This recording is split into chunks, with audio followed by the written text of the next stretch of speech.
Bismillahirrahmanirrahim. Assalamualaikum warahmatullahi wabarakatuh. Let us start our class with Kitab Al-Fatiha.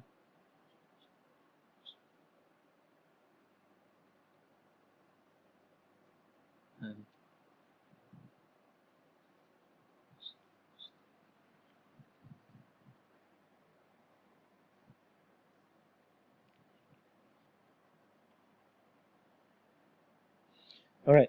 Uh, so we're already reaching the end of the semester. I believe I already explained and made lots of YouTube videos that actually can help you to understand the ADC 7100 Philosophical Foundations of Curriculum. I think we almost cover everything from week 1 until week 14. Okay, and however, in terms of this topic, existentialism and analytic philosophy, I don't want to cover it. But however, if you are interested to read more about this, you can actually find the discussions from the internet.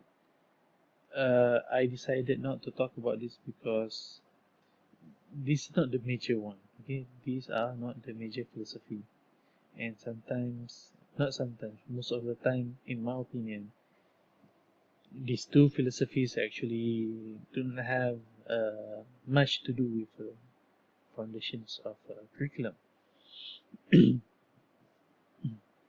Okay, and today I would like to focus on Islamic philosophy of education, week 5. Okay, intentionally I put it at the end of the semester so that we could reflect most of the philosophy that we learn, and we should be able to integrate it with Islamic elements. Previous week I already discussed about Marxisms. I already discussed about postmodernism, how dangerous postmodernism can be to the Islamic belief, to the Aqidah, right? And then Alhamdulillah, most of you already understand it. Okay, let us look straight away to the articles that are provided to enhance our understandings related to the Islamic philosophy of education. Alright. Okay. The first article that I give to you is Islamic philosophy of education. It is a book basically written by Professor K. Muhammad Ayrur, but it is reviewed by Ali Muhammad Bad. Alright. Let's look into that. Okay. Okay, this is introductions. Professor K. Muhammad Ayrur is an educational expert with more than 4 decades of experience in teaching, teachers training, and development of curriculum, textbooks, and teachers handbooks. Right? From 2000 to 2008, he served in the State Council of Educational Research and Training of Kerala, India. While in CSERT, he led the development of Arabic curriculum, textbooks from primary to secondary, and teachers handbooks based on constructivism and critical pedagogy. Okay, this is very interesting. Okay, actually, those who has knowledge or foundation in critical pedagogy, he actually could explain lots of stuff related to the critical theory, right? And he conducted many training programs for teachers and developed evaluation criteria. He also led the revisions of the curriculum for language teachers training and development of the curriculum for diploma in language education. Also, he has served as chairman of Diploma Language Education Examination Board and as a member in Bachelor Education Examination Boards of various universities. Alright, so let's look into that. Alright, I'm not interested with this structure of the book, but more into the content. Okay, the content, the discussion about the content start here. This book opens with the thought education philosophy in historical context and declare it as old as human existence on earth. That's very true, alright? Because if we refer to the Greek philosophy, okay, or the earliest civilization, they actually discuss about philosophy. And the author has quoted many scholars like Vivekananda, Pestalozzi, even though pestalozzi is not a long time ago, okay, the ancient one we can consider like a Socrates and Aristotle. Those are the ancient one. But Vivekananda, Pestalozzi, not really ancient. In subtitle, Education, Meaning and Death, the distinction is made between the angels and human beings. Okay, this is some elements of Islamization there integrated. And the objective of educations are discussed starting from the development of inborn potentials to character formation. Okay, very interesting as well. This is discussed a lot in the Quran about the development of inborn potentials, about the role, about the human development itself. The other traits like personality development, preparing a mature responsible being, alright, control and sublimation of basic makeups, molding citizens useful to the society, along with spiritual growth or akhlaq or ethics, and stimulating freedom of consciousness are also discussed.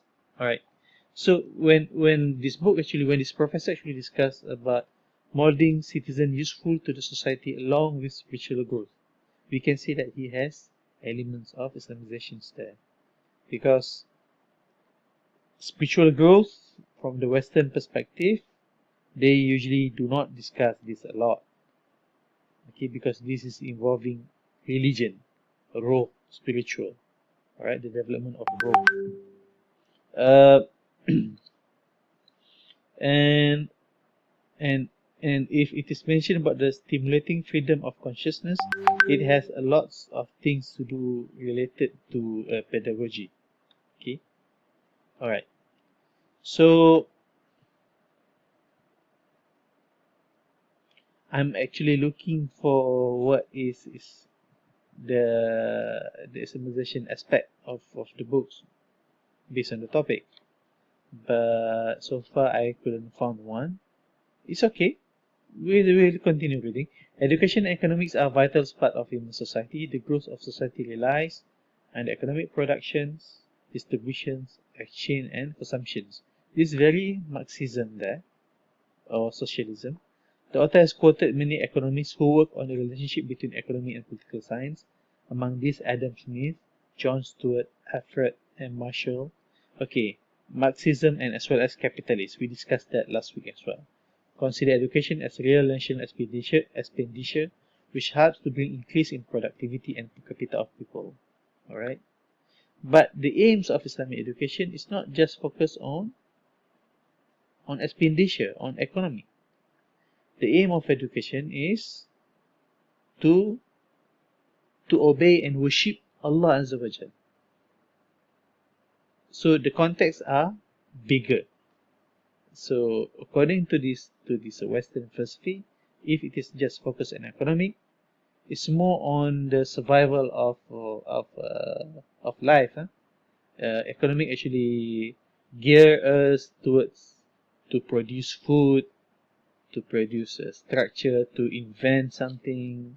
At the end of the day, it basically helps to nurture and to sustain our physical property. But in Islam, it covers both, because we focus on to worship Allah as a human, and human has two elements: physical property and ruh property, spiritual property. All right. The author has discussed vitally of ordered philosophy and emphasized on dialectical methods put forth by Socrates, and from this we can discuss actually it's related to realism or critical thinking. He deliberated on the importance of philosophy through summations, metrics, and practical results along with its criticism. Alright. And then you can see again, idealism is discussed in relation to origin of man. Alright. And then realism. Okay. Alright. So basically this is a good rate to actually to remember again what we discussed before. Okay. Pragmatisms, you see. All of this we already discussed that. Existentialism. Okay, since here they have it, let me read it, even though I don't think this is important. Existentialism being modern philosophical thought, but its origin is linked back to Socrates. We already discussed a lot of we already discussed a lot about Socrates. Its modern form is labeled to German scholar Soren Kierkegaard, which spread to France and Italy. Existentialists discuss 5 major themes like existence leads to essence, time is that of essence, humanisms, freedoms, and responsibility. So it's more or less uh, close to pragmatism. All right, they criticize idealism and naturalism. Okay, pragmatism actually criticized a lot on idealism and naturalisms, and laid emphasis on a relation between man and nature. Kids in pragmatism, it focuses on kids and the environment. Its unique attributes are child-centric. Same thing, stress on principles of equality and democratization. Educational curriculum, teachers, pedagogy, freedom, and discipline are part of existential philosophy. The main motive is to create a sense of responsibility among learners, but considers like punishment at the time learning unavailable. Alright? Um, okay. The second part of the book consists of 15 chapters, so that's a lot. Huh?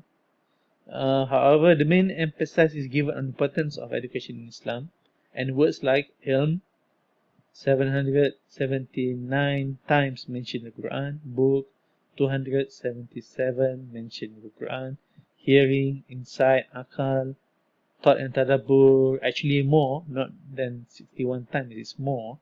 So many Quranic verses and hadiths are mentioned to prove that Prophet Muhammad SAW, as the best teacher and trainer, emphasized to realize the significance of seeking education. In fact, Muhammad SAW used to say, "Talabul ilm faridatun ala kulli Muslim."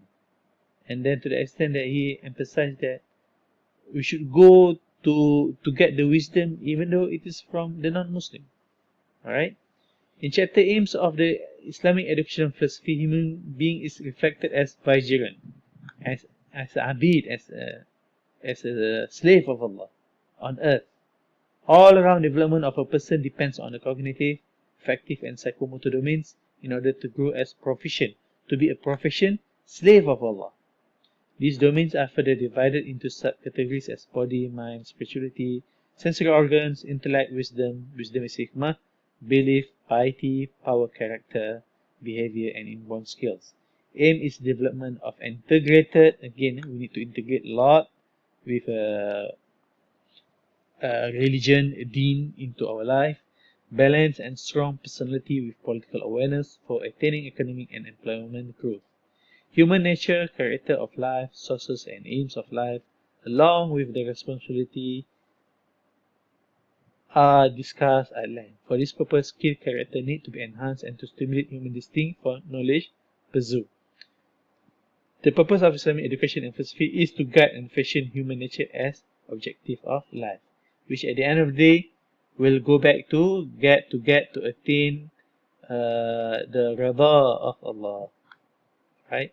And the sources of Islamic education are two, Quran and Sunnah of Muhammad SAW. Alright. And then Islamic philosophical concept of education are further discussed under certain concepts and terms like kufur, iman, and iblis. Okay, this is good. I think this is a very good discussion there. Alright. To a great extent, three approaches, normative, analytical, and descriptive, are discussed. Alright. Axiology from Islamic perspective is categorized into two components, ethics and aesthetics. Ethics is etika, is more on the rules, on akhlaqs, and aesthetics is something that is related to the beauty. Alright. The aim for both are perfections. Alright.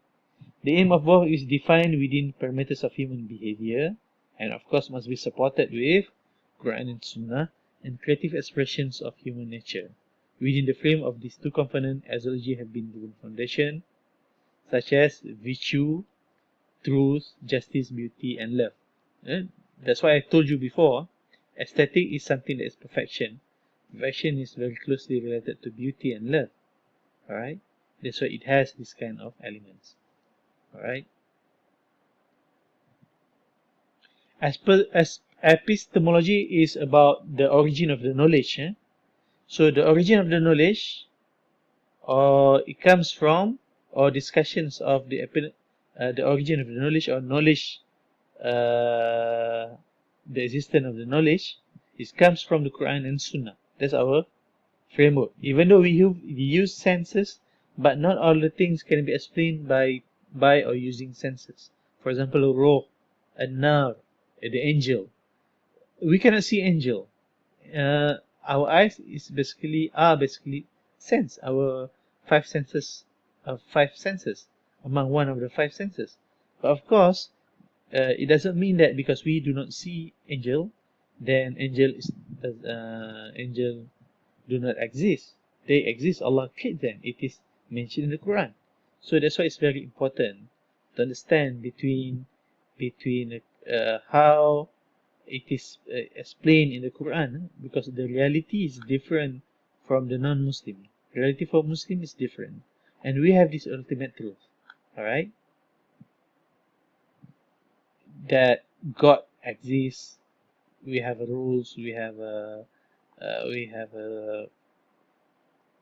what do you call it? Procedures that we have to follow to to understand stuff. And this kind of thing mentions metaphysics elements mentions a lot in the Quran as well. For example, if you still remember about when I discussed about how Nabi Ibrahim alayhi salam try to find God, the existence of gods, by using lots of critical thinking technique, comparing the earth and the moon and and the star. All right. And then later on, they look into the explanations of the curriculum, but most of the curriculum related to the medieval during the Imam al-Ghazali. All right. Okay. Okay, let's read more. And then they mention as well about the teachers. Okay, teachers is the source of the knowledge. But of course, teachers get the knowledge from something that is right and true. For example, Quran and the Hadith and the Sunnah. All right. Okay. So, foremost objective of Islamic education is to fulfill the divine desire in order to activate virtues, akhlaq, good akhlaq, okay, unity, which is tawhid, and then integrity. Integrity means honesty in the society. That's the final objective of Islamic education. To achieve this goal, learning methodologies start from mother's lab up to international level. According to Ibn Khaldun, Abdul Kalam Azad, the fundamental need to continue educational goals and philosophy initiates in detail periodically from maternal, paternal, filial, tribal, municipal, national, racial, and international. This level of involvement of the human maternal, involving with mom, paternal with parents, filial with family, tribal with Kabila, municipal related to the province, national, racial, international involving a country or neighboring countries. Alright? So this is the overall views of this professor. May Allah reward him. May Allah make this as a sadaqatul jariyah, because we actually benefit from his writing. This Professor K. Muhammad Ayirur and Ali Muhammad Bath for actually presenting it in a simpler form. Alright, okay, that's one thing. The second one, I gave you another paper as well that I would like you to read.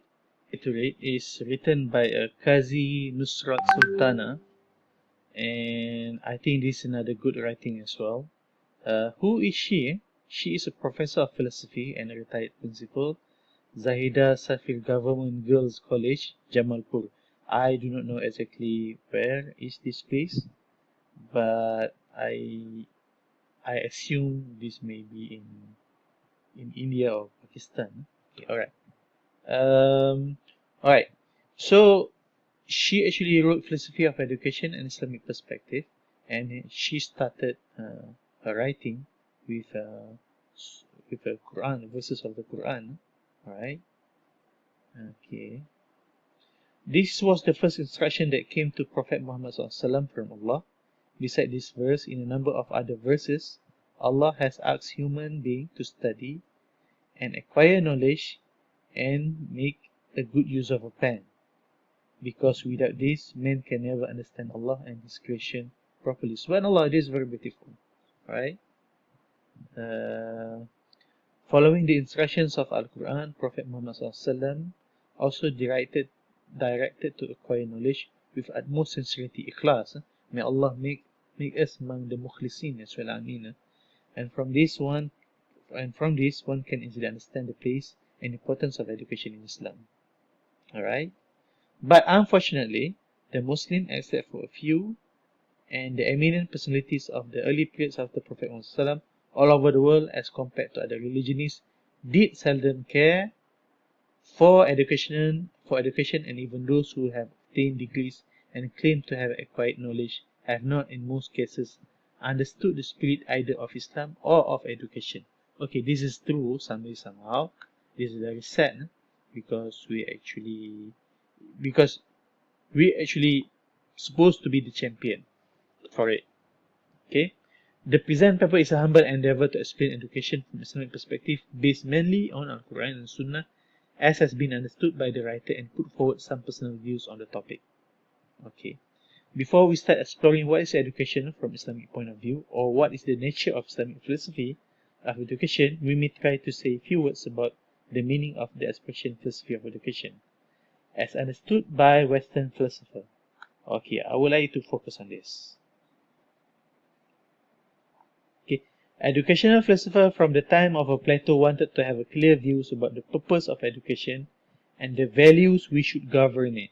Sir Richard Livingstone, in his book Education for a World Adrift, 1943, written at 1943, talk about standards, a philosophy of life, a principle by which to judge and rule it, a formula or formulas to integrate our civilization, our new order, some knowledge of the science of good and evil. Through this word, it seems he means to say that before we take up the responsibility of educating the future generation, we need a philosophy for education, which in turn is the philosophy of life. Subhanallah, right? Aristotle, in his book, The Politics Maintained, what education is and how young persons should be educated are questions which demand consideration. Right?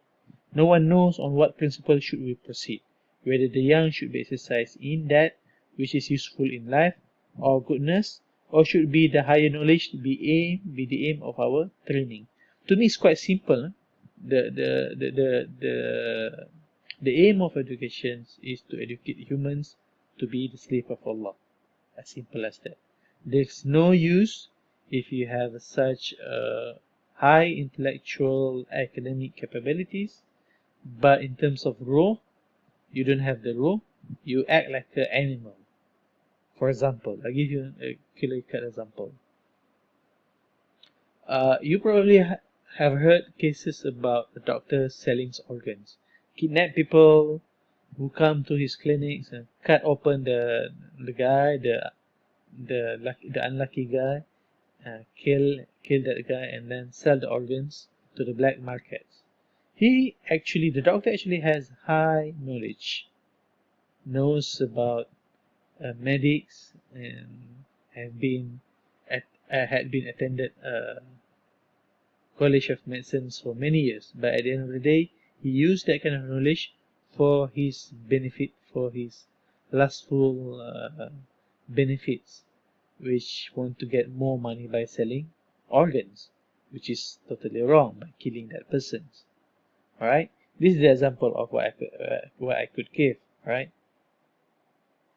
okay.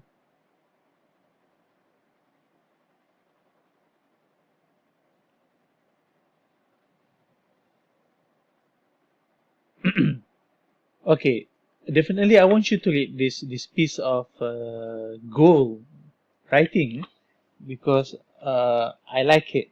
I like it very much, the way that how she explained. Philosophers with the treasure of wisdom have always come up to handle the situation. Russell puts it in a way of discussion that philosophy is the attempt to answer ultimate questions critically. Alright? After investigating all that makes such questions puzzling, and after analyzing the vagueness and confusion that underlie our ordinary ideas. John Dewey says, if you are willing to consider education as a process of forming fundamental disposition, intellectual and intellectual and emotional towards nature of fellow man. Philosophy may even be defined as a general theory of education. Alright, okay, this is very interesting.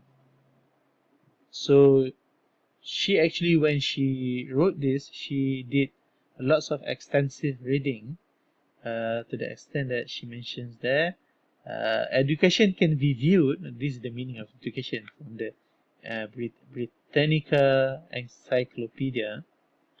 Education can be viewed as the transmissions of the values and accumulated knowledge of a society. Alright. Education signifies the sum total of process by means of which a community or social group or individual, whether small or large, transmits its acquired power and aims with a view to securing its own continuous existence and growth. So education basically is to benefit for overall society. The Islamic perspective regarding education may be found in the Holy Quran. The word education in Arabic is tarbiyah. It comes from the Arabic roots words rabba and rabba. Rabba means to increase the physical size of things. Allah says, and further you sees the earth barren and lifeless, but when we pour down rain on it, it is stirred to life. It swells and it put forth every kind of beautiful growth. Right? Subhanallah. Knowledge is like that. When Allah gives someone a knowledge, he or she expands, benefits other people. The same thing with how the rain actually benefits the barren earth. Okay, come together with rain.